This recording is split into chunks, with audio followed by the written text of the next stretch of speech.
So I'm going to be taking the both of these to school, and Lewis when he joins the podcast as well, on the Premier League's all-time draft. So a few rules just for our listeners to know. It's going to be a Premier League draft. So how it's going to work is we're basically going to have one wild card pick each at the beginning. So our favorite player out of first. I'm going to ask a quiz question to the three of you to see who gets it closest or first as well, or bang on the answer to see who picks first, then second, and third. Then I will pick fourth. And then how it will then work is we'll go goalkeepers, defenders, midfielders, attackers.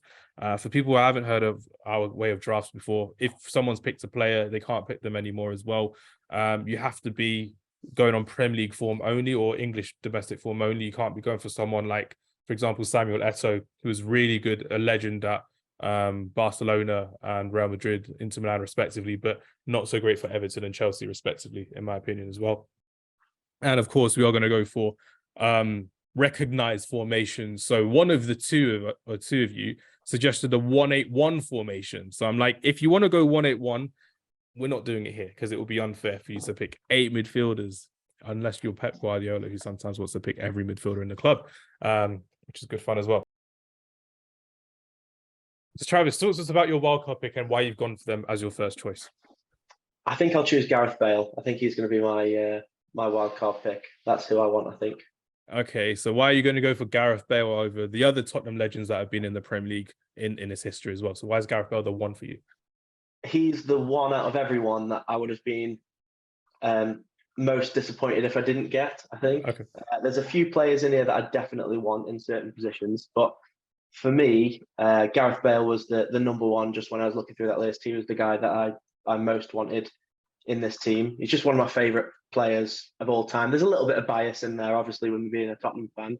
Yeah, but it happens. Yeah, exactly. I think he was just phenomenal. I've never watched anybody like him. He was so dynamic and powerful, but he was ridiculously precise with his shooting and passing as well. I just love him. Just absolutely love him. So yeah, he's my wildcard pick, Gareth Bale. Tats, let's go with you. You're second on our wildcard pick. So obviously you can't go for the Welsh Wizard and Gareth Bale. We know you're an Arsenal fan as well. Where are we going for your wildcard pick? I'm going straight to Mr. 2020, Thierry Henry. Obviously, you're going for someone who I've loved as a Premier League legend and probably one of the best strikers of all time in the Premier League. Would you agree or disagree, Tat? Yeah, 100% agree. I mean, he did leave towards the end. So if he played, I would say maybe 2 years. I know his tenure towards the end with Arsenal was kind of injury prone, but if he still played another 2 seasons, he would have been really, really up there. But he made me fall in love with the game. Like, he was just so effortless, the cockiness, he performed. He made his teammates better as well. And that whole Arsenal team was a blessing. So, but, Thierry Henry, all the teams feared him. Like, he was one of those players you're coming up against, you have to make a game plan. And he was dynamic. Thierry, I had to. If anyone else took him, I was going to be he's my captain for my team. I'm just going to put that out there. Excellent. Good choices. Nicely done there. You've stolen my number one striker as well. So I'm going to have to go for someone else now as my main striker. Lewis, where are we going? Are we going to go tactical with you, or are you going to go straight to the heart with Chelsea Football Club? Oh no, I'm always from the heart. Okay. 100%. And my first pick, my wild card, is Eden Hazard. Has a massive portion of my heart.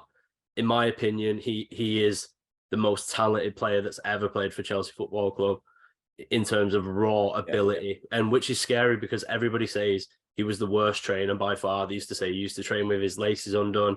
He'd be playing on a switch in the changing room while everyone was getting ready to go out.